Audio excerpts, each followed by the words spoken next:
నమస్తే, నేను రాజేశ్వరి. ఈరోజు అయితే బాదుషాలు చేస్తున్నా. ఈ కప్పుతోనే మైదా పిండి తీసుకున్నా నేను ఆల్రెడీ. మైదా పిండి తీసుకున్నా, కొంచెం తినే సోడా వేసుకోవాలా. ఇలా తినే సోడా, ఉప్పు కొంచెమే, ఇంత సరిపోతుంది. వేసేసుకొని 4 స్పూన్ల నెయ్యి వేసుకోవాలా. 4 స్పూన్లు వేసుకున్నా నెయ్యి. ఇంకా కలుపుకోవాలా, మంచిగా కలుపుకోవాలా. ఇందులో నెయ్యి అంతా మొత్తం ఇట్లా కరిగిపోయింది. మంచిగా మొత్తం కలిపేసిన పెరుగు వేసుకుంటున్నా. పెరుగు మంచిగా కలుపుకోవాలి. పెరుగు తీయగా ఉండాలి. పెరుగు పుల్లగా ఉంటే టేస్ట్ రాదు. ఇది తీయ పెరిగే, నిన్ననే తోడేసుకున్నా ఫ్రెష్ది. నేను ఇంతైతే వేసిన, తర్వాత మళ్ళీ ఇంకేస్తా.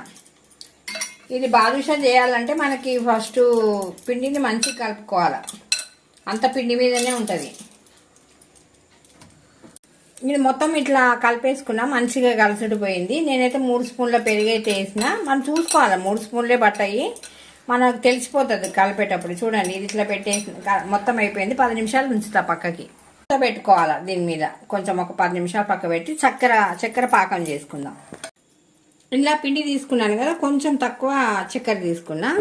చక్కెర ఇందులో వేసేసి ఇది మునిగేదాకా నీళ్ళు పోసి స్టవ్ మీద పెట్టాలి. నీళ్ళు పోస్తున్నా మునిగేదాకా. చాలు, కొంచెం మునిగింది, చాలా నీళ్ళు. చక్కెర కరుగుతుందండి. అక్కడ పక్కన నేను నూనె పెట్టుకున్నా. నూనె కూడా కాగుతుంది. ఇట్లా చిన్నగా చేసుకుంటున్నా. ఇవి కొంచెమే పిండి కదా, ఒక 10 అవుతాయో ఎన్ని అవుతాయో. నూనె కాగింది.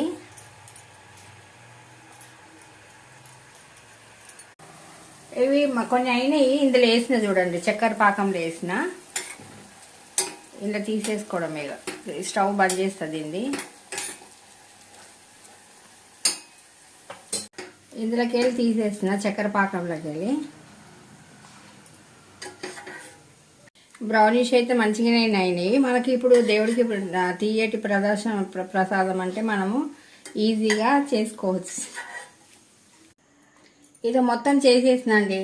కొన్ని చేసిన, ఒక చిన్న మనం చేసుకోవాలంటే ఫస్ట్ చేయాలంటే కొంచెం కుదరదు కదా. కొంచెం చిన్నగా చేసుకుంటే, ఇప్పుడు నేను టేస్ట్ చేసి చెప్తా.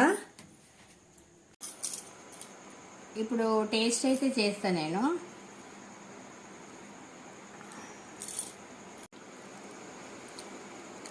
మొత్తం మంచిగా ఉడికిందండి, మంచిగా ఉంది. ఒకటి తింటా, టేస్ట్ చూసి చెప్తా. చాలా బాగుంది. చక్కెర అన్నీ కలిసినాయి. పిల్లలు అడిగినప్పుడు చిన్న కప్పు, 2 కప్పుల పిల్లలను బట్టి మనం చేసుకొని డబ్బాలు వేసి పెట్టుకుంటాం. వీడియో నచ్చితే లైక్ చేయండి, షేర్ చేయండి, సబ్స్క్రైబ్ కూడా చేసుకోండి. ఓం శ్రీ మాత్రే నమః.